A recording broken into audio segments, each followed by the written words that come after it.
اچھا، یہ drug abuser یا یوزر، اس کا اور ڈپریشن کا کیا تعلق ہے؟ دیکھیے، میں یہ سمجھتا ہوں کہ یہ ایک ریسرچ بیسڈ ہے کہ جتنے بھی آپ پاکستان میں بلکہ دنیا بھر میں سائیکیٹرسٹ ہے، آپ ان سے پوچھ سکتے ہیں کہ نشے کی بیماری جب آپ نشہ شروع کرتے ہیں تو آپ کو ایک وقت کے ساتھ ساتھ آپ کو ڈپریشن کا جو فیز ہے وہ شروع ہو جاتا ہے. اس میں ساتھ ساتھ آپ کو انزائٹی بھی ہوتی ہے، آپ کو خوف بھی ہوتا ہے، لیکن پیشنٹ کو یہ پتہ نہیں چلتا کیونکہ انہوں نے نشہ لیا ہوتا ہے. ہمارے جتنے بھی مطلب ہمارے ریہیبلیٹیشن سینٹرز ہے، اس میں جو ہمارے پاس پیشنٹس آتے ہیں، جو ہمارے سائیکیٹرسٹ ہے، وہ یہی جو ان کو جو میڈیکیشن دی جاتی ہے وہ موڈ اسٹیبلائزر بھی ہوتی ہے، اینٹی سائیکوٹکس بھی ہوتی ہے، ڈپریشن کو کم کرنے کے لیے بھی ہوتی ہے. تو اس لیے یہ دوائیاں دی جاتی ہے کیونکہ موسٹ کامن جو نشے کی وجہ سے پیشنٹ کو ڈپریشن ہو جاتا ہے. بہت سے ایسے نوجوان جو کہ کینابس کا استعمال کرتے ہیں، ان کو چرس انڈیوس سائیکوسس ہو جاتا ہے.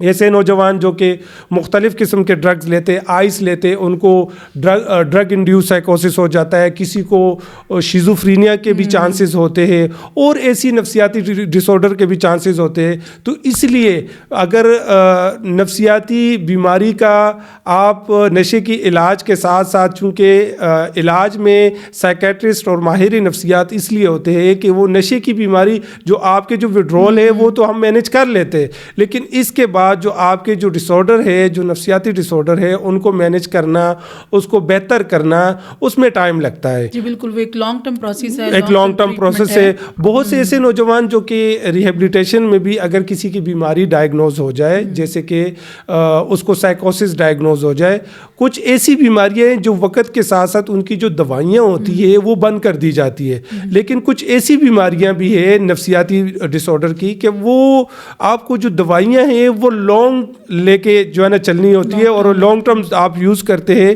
ایون کہ ہمارے پاس جو پیشنٹس ہیں وہ 4 مہینے 3 مہینے کے بعد جب ہم ڈسچارج کرتے ہیں وہ 100% ٹھیک ہوتے ہیں. جو سائیکوسس یا شیزوفرینیا کے پیشنٹ ہوتے ہیں، ہم ان کو ریکمینڈ کرتے ہیں کہ یہ جو 2 ٹیبلٹس ہے یہ آپ نے لائف ٹائم لینی ہے اور یہ سائیکیٹرسٹ کا ریکمنڈیشن پہ ہوتا ہے. لیکن کیا کرتے مریض جو ہے نا وہ بالکل ٹھیک ہو جاتا ہے، 2 سال 3 سال ٹھیک ہوتا ہے، اور وہ جب دوائی چھوڑتا ہے تو مریض تو ایک دم بیمار نہیں ہوگا. مریض تب بیمار ہوتا ہے جب اس کی دوائی آج آپ نے چھڑوا دی ہے تو بیمار وہ 2 مہینے کے بعد ہوگا، کیونکہ اس نے 2 سال دوائی لی ہے تو وہ ٹھیک ہے نا. وہ بیماری جو آپ نے ایک لمبے عرصے تک ریکوری فیس میں رہے تو اس کے لیے آپ کو ایک دم آج دوائی چھوڑنے سے وہ ٹھیک تو نہیں ہوگی، کیونکہ آپ کو یہ لگتا کہ یہ تو ٹھیک ہو گیا، ہمیں دوائی کی ضرورت نہیں ہے. لیکن میں یہاں پہ بتانا چاہوں گا کہ اگر کوئی بھی نفسیاتی ڈس آرڈر ہے کسی بھی پیشنٹ کو، سائیکیٹرسٹ کے پرسکرپشن، سائیکیٹرسٹ کے ریکمنڈیشن پہ آپ نے دوائی بند کرنی ہے، اور اس کے ساتھ ساتھ ماہر نفسیات سے سیشنز لیتے رہنا ہے. تبھی آپ جو ہے نا اس چیز سے جو ہے نا وہ ڈپریشن اور بہت سی نفسیاتی بیماریوں کا جو ہے نا مقابلہ کر سکتے ہیں.